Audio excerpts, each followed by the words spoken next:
हरे रामेति कृष्णेति नाम संकीर्तनं सदा लोकक्षेमाय कुर्वन्तं प्रेमिकं सद्गुरुं भजे। जय बोलो श्री प्रेमिकेंद्र सद्गुरुनाथ महाराज की जय। सर्व संतनों की जय। वृंदावन विहार लाल की जय। राधा महारानी की जय। ராதே கிருஷ்ணா சகீஸ். இன்றைய தினம் நாம் பிருந்தாவன மானசிக பரிக்கிரமா டே 3ல இருக்கும். முதல்ல ஒரு சின்ன பஜனோட நம்ம ஸ்டார்ட் பண்ணுவோம் பரிக்கிரமாவை.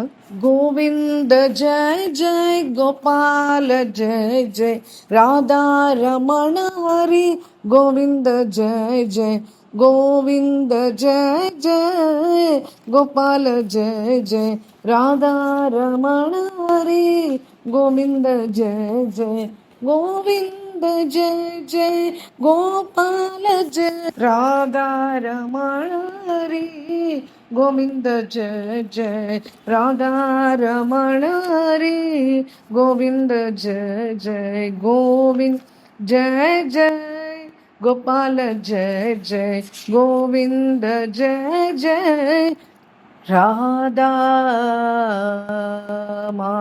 रानी की जय। जीवन तन राधा श्री राधा श्री राधा.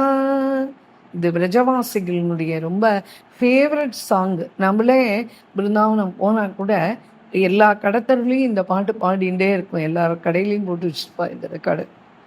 जीवन धन राधा श्री राधा हमारो धन राधा राधा राधा राधा जीवन धन राधा श्री राधा परम धन राधा राधा राधा राधा राधा वृषभानु दुलारी श्री राधा परसाने वारी श्री राधा जीवन धन राधा श्री राधा जय जय श्री राधे जय जय श्री राधे जय जय श्री राधे. முதல்ல பரிக்கிரமா ஆரம்பம் பலராம கோவில்லேருந்து நம்ம ஆரம்பிக்கிறோம். ஸ்ரீ கிருஷ்ண பலராம கோவில், இதுக்கு இன்னொரு பேர் இஸ்கான். ஸோ இங்கேருந்து நம்மளுடைய யாத்திரையை ஆரம்பிக்கிறோம். அங்கே இந்த கிருஷ்ண பலராம் மந்திர் அப்படின்றது இது பிரபுபாத்தனுடைய ஹிருதயம் அப்படின்னு சொல்கிறார். இன்றைக்கும் ஸ்ரீ பிரபுபாத் அங்கே இருந்துட்டு பக்தாளுக்கு கிருபை பண்ணிகிட்டே தான் இருக்கார். மேலும் அந்த மூல சமாதி அங்கேயே தான் இருக்குது. இந்த கர்ப்ப கிரகத்தில் ரொம்ப அழகாக 3 போர்ஷன், 3 அறை மாதிரின்னு சொல்லிக்கலாம், அப்படி இருக்குது. அதாவது இடதுபுறம் பார்த்தானா ஸ்ரீ நிதாய் கௌத் ரொம்ப அழகாக நேர்த்தியாக ரொம்ப ரொம்ப பிரமாதமாக அலங்காரம் பண்ணி அப்படியே ஜிலு ஜிலு ஜிலுன்னு இருப்பார் பார்க்குறதுக்கு. அதுக்கப்புறமா பக்தி வேதாந்த குரு, பக்தி சித்தாந்த சரஸ்வதி பிரபுபாத், அப்புறம் பிரபுபாதர், இவா 2 பேருடைய திருவுருவங்கள் அங்கே காணப்படுறது. அதுக்கப்புறம் நடுவில் ஸ்ரீகிருஷ்ண பலராமர். அப்புறம் வலது பக்கம் பார்த்தானா அங்கே ஷியாமா ஷியாம் ஸ்ரீ ராதா, அப்புறம் ஷியாமா ஷியாம். இவா 2 பேரும் யுகல தம்பதிகளாக ஸ்ரீ லலிதா விஷாக்காவோட அங்கே பிரதிஷ்டை பண்ணியிருக்கா. எல்லா திருமேனிகளுமே அப்படியே பேசுகிற மாதிரி இருக்கும். அப்படி பரவசமாயிடும் மனசு, அப்படியே அப்படி இருக்கும். பிரபுபாத் இந்த கோயிலில் தன்னுடைய அந்திம அவஸ்தையில் இருக்கும்போது என்ன பண்ணார்னா, ரஜ பரிக்கிரமா ஒரு தடவை பண்ணிடுவோமே அப்படின்னு ரொம்ப ஆசைப்பட்டார். ஆனால் தேகம் வந்து ரொம்ப க்ஷீண நிலையில் இருந்தது. அதனால் என்ன பண்ணால் அவருடைய பகவத் ஸ்பர்ஷம் ஆன உடனே அவருடைய தேகத்தை எடுத்து ஒரு பல்லக்கில் வச்சு அலங்காரம் பண்ணி பூரா நாம சங்கீர்த்தனோட பிருந்தாவன பரிக்கிரமா பண்ணா. இப்போ அப்புறம் அந்த அந்த அவரை எடுத்துன்னு வந்து அந்த கோயிலுக்குள்ளேயே ஒரு ஒரு ஒரு வலதுபுறம் ஓரத்தில் அந்த இடத்துல வந்து சமாதி அவருக்காக அந்த இது கட்டியிருக்கா. அதில் என்ன அப்படின்னு சொன்னால், அதுக்கு மேலே வந்து தாத்து மூர்த்தியாக பிரபு பார்த்துருக்கார். ஆனால் சேவா பிரதானம் ஆறுது அப்படிதான். ஆனால் பார்த்தா சாட்சாத் அப்படியே உட்கார்ந்து நம்மளை பார்க்குற மாதிரி இருக்கும். அப்படி ஒரு அதில் ஒரு சாநித்தியம். இதுக்கப்புறமா நம்ம அங்கேருந்து நம்ம கிளம்பி நேராக பிருந்தாவனத்தில் நடந்து ரோடுக்கு வரும். ரோடுக்கு வந்தாவிட்டு ரைட்டு எடுத்துக்கிறோம். ரைட்டு எடுத்துட்டு அங்கேருந்து தான் இந்த பரிக்கிரமா மார்க்கம் ஆரம்பிக்கிறது. இப்போ வந்து பிருந்தாவன பரிக்கிரமா ஆரம்பிக்கிறதுனால ஒரு தடவை கீழே விழுந்து தண்டவத் பிரணாம் நம்ம பண்ணிக்கணும். அதுக்கப்புறம் குரு மந்திரம் என்ன இருக்கோ குருவை ஸ்மரிச்சுக்கணும். ஏன்னா குருநாதருடைய கிருப்பையினால தான் இந்த யாத்திரையே நம்மளுக்கு வந்து சித்தி ஆகணும். அதனால் அவருக்கு நமஸ்காரம் பண்ணிக்கணும். அதுக்கப்புறம் சைத்தன்ய மகாபிரபுவுக்கும், ஏன்னா அவர் தான் இந்த பிருந்தாவனத்தை புனக நம்மளுக்காக 500 வருஷங்களுக்கு முன்னாடி இதுக்காகவே தான் அவதாரம் எடுத்து மகாமந்திரத்தையும் கலியில் இருக்கிற ஜனங்கள் கஷ்டப்படக்கூடாதுன்றதுக்காக வேண்டி மகாமந்திர உபதேசம், பிருந்தாவன நிர்மாணம், இது ரெண்டும் உடைய 6 சிஷ்யர்கள் ஷட்கோஸ்வாமிகள் மூலமாக அதை பண்ணி வச்சார். அதனால் அவருக்கும் இப்போ ரூப சனாதன கோஸ்வாமிக்கும் இங்கே நமஸ்காரம் பண்ணிட்டு பரிக்கிரமாவை ஆரம்பிக்கிறோம். பரிக்கிரமா நமஸ்காரம் பண்ணி முடிச்சாவிட்டு அங்கே கொஞ்சம் தூரம் வந்தோன்னா அங்கே தானு ஆசிரமம் இருக்கும். அங்கே தான் நின்றுட்டு கிருஷ்ணன் வந்து அந்த ஸ்லோகம் சொன்னார் அப்படின்னு நம்ம சொன்னோம் இல்லையா ஏற்கனவே. அகோதிரம்யம் புலினம் வயசியாக ஸ்வகேலி சம்பன் மிருதுவாச்சலாலுகம் ஸ்புடத் சரோகந்த ஹிருதாலி பத்திரிக துவனி பிரதித்வானல சத்ருமாகுலம் அப்படின்னு சொல்லிட்டு அந்த ஸ்லோகம் அதை ஸ்ரீகிருஷ்ணனே தன்னுடைய சகாக்களோட இதை சொல்லி ஸ்மரிச்சுன்றதுனால நாமும் இந்த ஸ்லோகத்தை ஸ்மரிச்சுப்போம். அதுக்கப்புறமா அங்கேருந்து நம்ம நேராக கிளம்பி மேலே நடந்து வந்துட்டே இருக்கோம். அந்த பாதையில் போகும்போது அந்த ஸ்லோகத்துக்கான அர்த்தத்தையும் நம்ம ஒரு தடவை கவனிச்சிருவோம். அது ஏற்கனவே சொல்லிட்டோம், இருந்தாலும் இந்த எபிசோடுக்காக திரும்பி நம்ம அதை கவனிச்சுப்போம். இந்த மணல் திட்டு பார்த்தேளா எவ்வளவு அழகாக இருக்குது, எவ்வளவு ஆச்சரியமாக இருக்குது, எவ்வளவு மிருதுவாக இருக்குது, எவ்வளவு சுத்தமாக இருக்குது. இப்பேற்பட்ட மலர்ந்த தாமரை பூக்களினுடைய வாசனையினால் இழுக்கப்பட்ட அந்த வண்டுகளும் அந்த பறவைகளும் ஜலத்திலிருந்து சப்திக்கின்ற அந்த எதிர் ஒளிகளும் கூடிய இந்த மரங்கள்லாம் இங்கே எப்படி நிறைஞ்சிருக்கு. நம்முடைய விளையாட்டுக்கு என்னென்ன சௌகரியம் வேணுமோ அதெல்லாம் இங்கே இருக்குது அப்படின்னு சொல்லிட்டு இதை நம்ம நமஸ்கரிப்போம் அப்படின்னு பகவானே இந்த விரஜராஜ பற்றி அப்படி சொன்ன ஸ்லோகம். இதுக்கு அடுத்தது நம்ம இப்படியே இந்த யமுனா நதி வழியாகவே அப்படியே ஓரமாக போயிட்டே இருக்கும். இப்போ வந்து ஸ்வயம் பகவான் வந்து பார்த்த இடம் வந்து ரமன் ரேத்தி. அந்த ரமன் ரேத்தியை பற்றி இப்போ பார்ப்போம். இது வந்து என்ன, ரமண ரேத்தியை பற்றி தெரிஞ்சுப்போம்.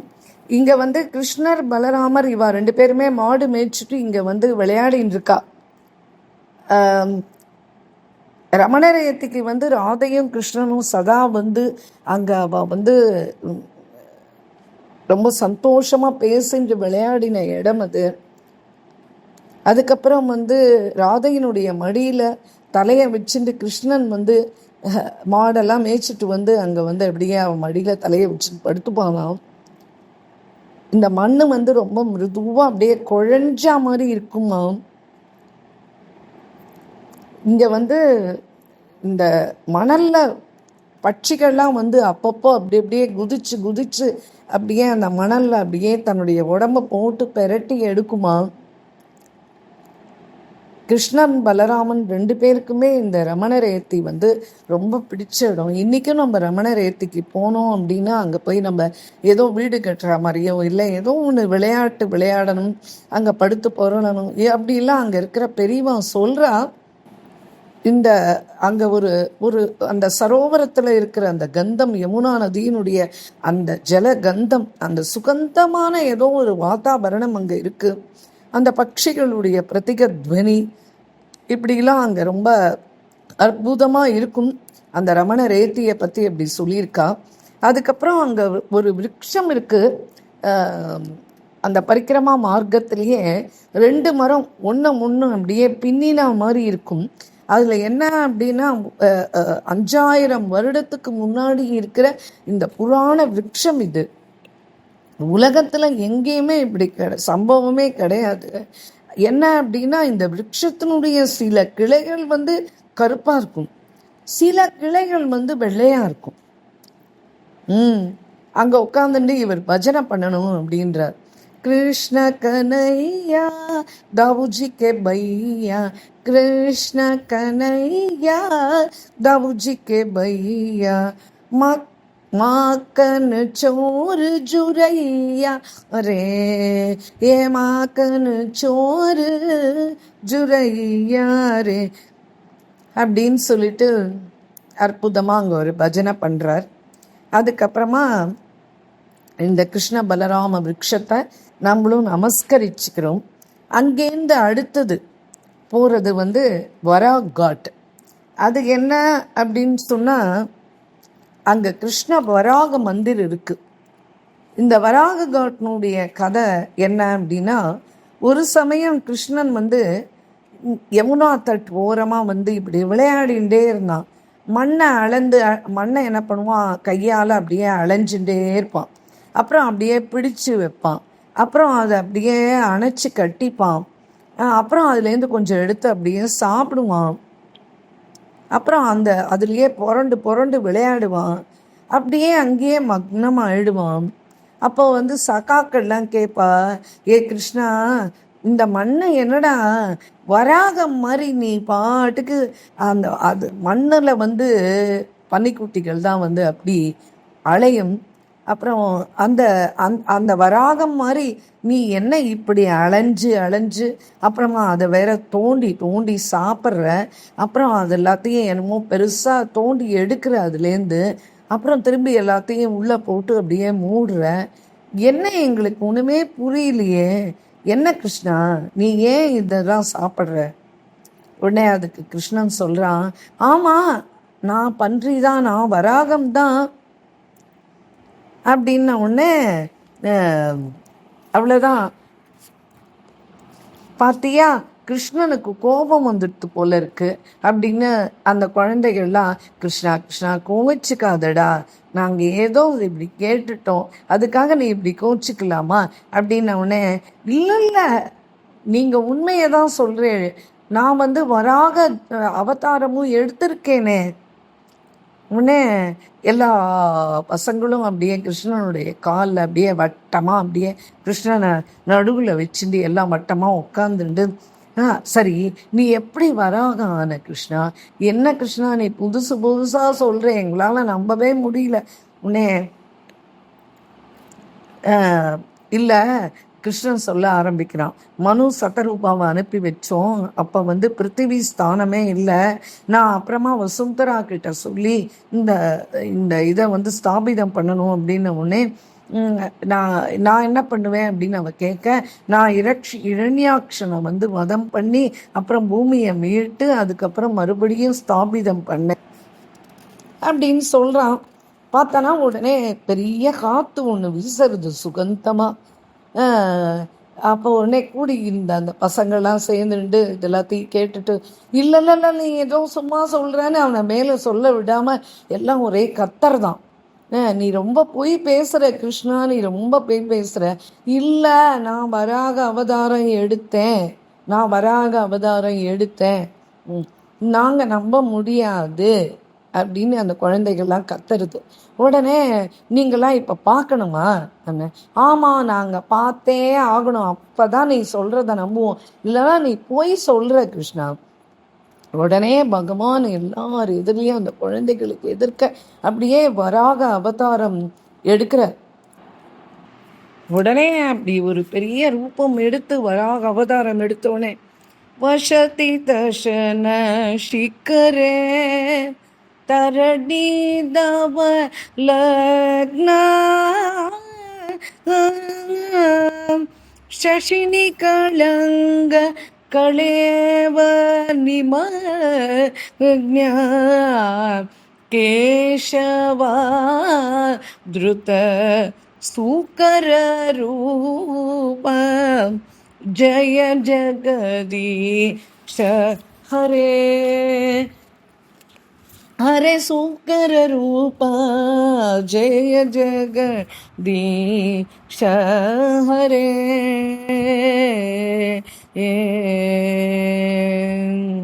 அப்படின்னு அஷ்டபதியில் ஜெயதேவரே பாடி இருக்காரே. அப்படி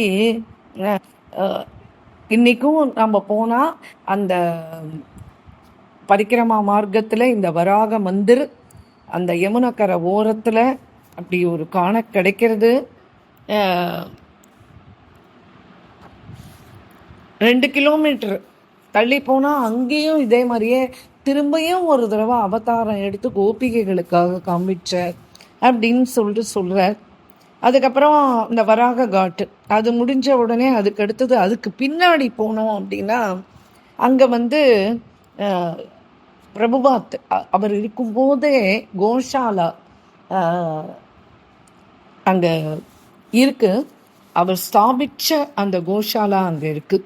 அது ரொம்ப விசேஷமான கோஷாலா, நல்லா இருக்கும். உள்ளே போய் பார்த்தாலும் ரொம்ப நல்லா இருக்கும். அதுக்கப்புறம் கோமாதா சேவா பண்ணணுன்றது ரொம்ப முக்கியம் இல்லையா? அதனால் அவளுக்கு என்ன வேணுமோ அந்த பழங்களோ இல்லை புல்கட்டோ ஏதோ நம்ம அது அங்கே வாங்கி போடலாம். அந்த கோஷாலா தர்ஷனம் ஆகி அதுக்கப்புறம் ஹரிநாம் சங்கீர்த்தன் பண்ணிட்டு கையில் மாலா இருக்கணும். சதா நம்ம மாலா ஜபம் பண்ணிகிட்டே அப்படி மேலே போகிறோம். அதுக்கப்புறமா அங்கேயே கௌதம ரிஷி ஆசிரமம் வரும். அதுவும் இந்த பரிக்கிரமா மார்க்கத்தில் தான் இந்த வராக காட் இருக்கு இல்லையா, அதுக்கு எதிர்க்க இருக்குது. அப்போ அதில் சப்த ரிஷியில் ஒருத்தர் தானே இந்த கௌதம மகரிஷி. அவர் இங்கே தான் தங்கி இருந்தாராம். அவர் கிருபாச்சாரியருடைய தாத்தா அப்படின்னு சொல்கிறார். அச்சா, அதுக்கப்புறமா அப்படியே கொஞ்சம் மேலே போனோன்னா அங்கே மோகன் டேர்காட் அப்படின்னு சொல்லிட்டு இருக்கு. அதுவும் ரொம்ப அற்புதமாக இருக்கும் அந்த இடம். அங்கே என்ன அப்படின்னா கிருஷ்ணன் கோபிகைகளோட அங்கே நடனம் ஆடுவாராம். அந்த மன்மதனையே மூர்ச்சை பண்ணி கீழே விழ வச்ச இடம் அது அப்படின்னு சொல்லிட்டு சொல்கிறா. கிருஷ்ணன் கோபிகைகளோட மன்மதன் அம்பு எய்து சரி இவாளுக்குள்ளே ஏதோ ஒரு இதை ஏற்படுத்தணும் அப்படின்னு நினைக்கும்போது அந்த மன்மதனையே மயங்கி கீழே விழ வைக்கிறார் ஸ்ரீ கிருஷ்ண பகவான். அதனால் அந்த இடத்துக்கு பேர் மோகன் டேர்காட் அப்படின்னு சொல்லிட்டு. அதுக்கப்புறமா கோகாட்டு, ராம் கோகாட்டுன்னு இருக்கு. அந்த கோகாட்டுன்னு சொல்கிறா. அது என்ன அப்படின்னா காளிய நாகத்துக்கிட்ட போய் அந்த மடுக்குள்ளே குதிச்சு அப்படிலாம் விளையாடி ஒரு 5 மணி நேரம் குழந்தை போராடி கடைசியில் அந்த குழந்தை தப்பிச்சு வந்ததே அப்படின்னு உடனே நந்தபாபா என்ன பண்ணார், ஆயிரக்கணக்கான பசுக்களை பிராமணர்களுக்கு உடனே தானம் பண்ணார். அந்த தானம் பண்ண இடம் அந்த கோகாட்டு அது காண கிடைக்கிறது. அதுக்கு அடுத்தது காளியகிருது அப்படின்ற அந்த ஸ்தானம். காளியகிருது இது என்ன அப்படின்னா இந்த காளியன் என்ன புண்ணியம் பண்ணா அப்படின்னு சொல்லிட்டு தெரியல உங்களுடைய பாதத்தை தொடுறதுக்கு அப்படின்னு சொல்லிட்டு சொல்கிறான். காளிங்கன் அவனுடைய விஷ ஜுவாலையினால் அந்த அந்த ஏரியா பூராவே அப்படியே தன்னுடைய விஷத்தை கக்கி அதனால் அதுக்கு மேலே பறக்கிற பறவைகள்லாம் அப்படியே மடிஞ்சு கீழே விழுந்துடும். அது சுற்றி இருக்கிற எந்த புல் எந்த மரங்கள் எதுவுமே முளைக்கவே முளைக்காது, எல்லாம் கருகி போயிடும். அப்படி இருக்கிற அந்த நாகம் தன்னுடைய பரிவாரங்களோட அந்த இடத்துல வசிச்சுன்னு வந்துருந்தது. அதனுடைய விஷ வேகத்தினால எல்லாமே பட்டு போயிடும். அப்போ பகவானுக்கு கோக்களுக்கு இது ரொம்ப இடைஞ்சலா, கோபால பையன்களுக்கு இடைஞ்சலா, அதே சமயத்துல பிரஜவாசிகள் அந்த இடத்துக்கே வரமாட்டான், அந்த காளியன் அங்க இருக்கான் அப்படின்னு சொல்லிட்டு. அதனால அந்த இடம் எல்லாருக்கும் பயன்படணும், அந்த யமுனை எல்லாத்துக்கும் பயன்படணுன்றதுக்காக வேண்டி ஒரு நாளைக்கு என்ன பண்ண, இந்த குழந்தைகளோட கிளம்பி அந்த காளிய மடுக்கு அந்த காளிய மடுவுக்கு அன்னைக்கு பலராமன் வரவே இல்லை. அது என்ன காரணம் அப்படின்னா, அன்னைக்கு பலராம ஜெயந்தி, அவருடைய ஜென்ம தினம் அன்னைக்கு. அதனால அம்மா அனுப்பல, அவன் ஆத்துலயே இருந்துட்டான். மேலும் பலராமன் அனந்த சேஷன் தானே, அதனால இந்த காளிய நாகனை சமாப்தி பண்ணணும் அப்படின்னா பலராமன் கூட வர்றது சரியா இருக்காதே அப்படின்னு கிருஷ்ணன் நினைச்சுட்டு, சரி இன்றைய தினம் ஜென்ம தினமா இருக்கிறதுனால அவன் வரமாட்டான் அப்படின்னு கிளம்பி மிச்ச பசங்களோட சகாக்களோட கலந்துட்டு இந்த இடத்துக்கு வர்றார். இந்த இடத்துக்கு அந்த கதம்ப டேர் அப்படின்ற அந்த கதம்ப அந்த மரம் இருக்கு இல்லையா, அந்த மரத்து மேலேருந்து ஏறி அப்படியே யமுனையில குதிக்கிறார். இந்த எல்லா பிரம்மாண்டங்களையும் தன்னுடைய வயிற்றுல வச்சுருக்கிறவர் தானே இந்த பகவான். அவர் அப்படி தொம்மால அந்த யமுனையில குதிச்ச உடனே அந்த யமுனை அப்படியே கலங்கி போயிடுதான். உடனே காளியன் உள்ள இருந்தான். அவன் என்ன காரணம், யார் குதிச்சது, யார் அப்படி தைரியமா இதுக்குள்ள வந்தது அப்படின்னு சொல்லிட்டு தன்னுடைய 100 படங்களாலும் அப்படியே பார்க்குறான். அவனுடைய சுவாசமே அப்படியே அக்னி ஜுவாலையா கக்கிறது. அவன் என்ன பண்ணிட்டான், உடனே வெளியில கிருஷ்ணனை அப்படியே இருக்க கட்டிட்டான். கட்டினதோட இல்லாம தன்னுடைய தான் சுத்தின்ட்டான் அப்படியே கிருஷ்ணனை. அப்போ கிருஷ்ணன் யோகேஸ்வரன் தானே, அவன் சரீரத்தை அப்படியே கொஞ்சம் அப்படியே பெருக்க விடுறான். அவன் பெருக்க விட விட விட விட அந்த அந்த ஃபோர்ஸ், அந்த அழுத்தத்தை சகிக்க முடியல அவனால. அப்போ பகவான் அந்த கட்டிலேருந்து தன்னை விடுவிச்சுக்கணும் அப்படின்றதுனால அவனுடைய அந்த பட்டங்கள் இருக்கு இல்லையா, அந்த பட்டங்கள் மேல தாவி குதிச்சு அப்படியே நடனம் ஆடுற. தாவி, அதாவது இந்த இந்த இந்த இடத்துல ரொம்ப அழகா ஒரு ஒரு விஷயம் ஸ்மரிச்சுக்கணும். என்ன அப்படின்னா, கிருஷ்ணனுக்கு ரொம்ப நாளா ஆசையாம் ராதையோட போய் அங்கே உட்காந்து எல்லாருமா நிக்குஞ்சத்தில் பேசி நிற்கும்போது ராதை ரொம்ப அற்புதமாக நடனம் ஆடுவா. விஷாக்கா லலிதா அவெல்லாம் மிருதங்கம் வாசிச்சு பாடி எல்லாரும் அவவா அப்படி ஒரு ஒரு ஒரு அமக்கலம்னா டான்ஸ் நடக்கும். அதை பார்க்கும்போது கிருஷ்ணனுக்கு அப்படியே மயங்கி போயிடுமா.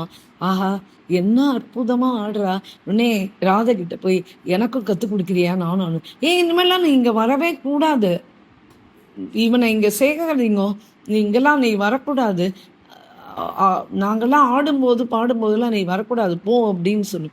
இல்லை, எனக்கு கற்றுக்கணும்னு ஆசையாக இருக்குது ராதை கிட்ட கேட்குறான். ஆனால் ராதை கற்றுக் கொடுக்க முடியாதுன்னு அந்த சகிகள்லாம் சேர்ந்துட்டு கிருஷ்ணனை அனுப்பிச்சு வச்சுடா. கிருஷ்ணன் என்ன பண்ணானா, உடனே நேராக யமுனை தட்டுக்கு வந்தான். யமுனை தட்டுக்கு அந்த மணலை எடுத்து அப்படியே ராதை மாதிரியே அந்த மணலால் பிடிச்சானாம் ஒரு ராதையினுடைய உருவம். அதை அப்படியே தூக்கின் ஒரு மரத்து மேலே சாட்சி வச்சானாம். அந்த கிளைகளுக்கு நடுவில் அப்படியே சாட்சி வச்சானாம். அப்புறம் ராதையே தன்னுடைய குருவா நினச்சி அப்படியே நமஸ்காரம் பண்ணானாம். நமஸ்காரம் பண்ணிட்டு அதுக்கப்புறமா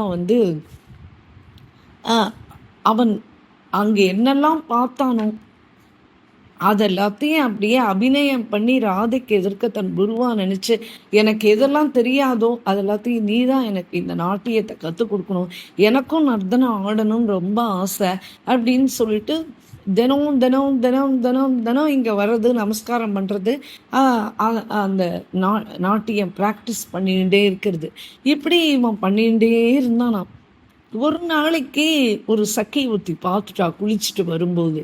அவள் போய் ராதை கிட்ட சொன்னா, நான் பார்த்தேன் இந்த மாதிரி நான் குளிச்சுட்டு வரும்போது உன்னுடைய உருவத்தை அப்படியே வச்சு கிருஷ்ணன் வந்து அப்படி நர்த்தனம் ஆடுறான் ரொம்ப அழகா. அப்படியா அப்படியா பார்க்கணுமே அப்படின்னு ராதை சங்கல்பிச்சுட்டான். அந்த சங்கல்பத்தை நிறைவேற்றுறதுக்கு அப்போ தன்னுடைய குருநாதர் எதிர்க்க தான் வந்து ஆடி காமிக்கணும் அப்படின்னா அதுக்கு ஒரு ஸ்டேஜ் வேணும் இல்லையா? அந்த ஸ்டேஜ் தான் இந்த கதம்ப மரத்துலேருந்து குதிச்சு அந்த ஜல மேடை, யமுனை அந்த அந்த இதுக்குள்ள காளியை இதுக்குள்ள ஹிரதுக்குள்ள குடிச்சான் இல்லையா கிருஷ்ணன், அந்த அந்த இடத்துல ஜல மேடை. அவன் நின்று ஆடினது வந்து அந்த காளியனுடைய தலை மேலே அந்த ஒரு தலை இருக்கு இல்லையா, அந்த ஒரு தலைக்கு மேலேயும் ஒரு மணி அப்படியே தொங்கிருந்துதான். அதுதான் ஹாலோஜன் லேம்ப், அந்த மணியினுடைய பிரகாசம். அப்போது இந்த மாதிரி கிருஷ்ணன் வந்து இந்த காளியகருக்குள்ளே குதிச்சுட்டான் அப்படின்றது ஊர் பூரா தெரிஞ்சு எல்லாரும் வரும்போது ராதையும் வந்தாளாம். ராதை வந்த உடனே கிருஷ்ணன் அங்கேருந்து பார்த்தானா, இப்போதான் நான் இனிமே தான் நாட்டியத்தை ஆரம்பிக்க போகிறேன், உனக்கும் நீ தான் எனக்கு வந்து குரு, அதனால் நீ எனக்கு வந்து ஆசீர்வாதம் பண்ணணும் அப்படின்னு சொல்லிட்டு கிருஷ்ணன் வந்து அங்கேருந்து ராதை எங்கே இருக்கான்னு அந்த கும்பலில் பார்த்து ராதைக்கு இஷாரா சைகை காட்டினாலும் நமஸ்காரம் பண்ணி. உடனே ராதை வந்து சரி ஆரம்பி அப்படின்னு சொல்லிட்டு சொன்னாலாம். உடனே கிருஷ்ணன் வந்து கிருஷ்ணன் ஆட ஆரம்பிக்கிறான். இது சூர்தாசனுடைய ரொம்ப அற்புதமான பஜனை. இதை ரொம்ப ரொம்ப ரசிக்க வேண்டிய பஜனை. இதை கேளுங்கோ. இந்த காளிய நர்த்தனத்தை பற்றி ஸ்ரீ சூர்தாஸ் மகாராஜ் வந்து பாடின அந்த கீர்த்தன்.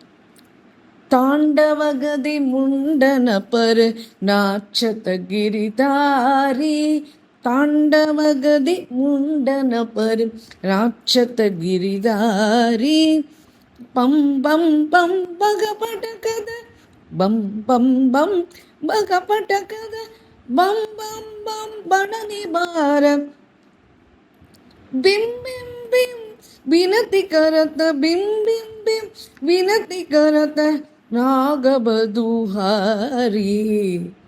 बिम बिम बिम विनती करत नागबधुहारी, तांडवगदि मुंडन पर नाचत गिरिधारी, शशिक सनकादिक शशिक शशिक सनकादिक नन नन नन नन नारद मुनि मम मम नम महादेव बम बम बम बलिहारी,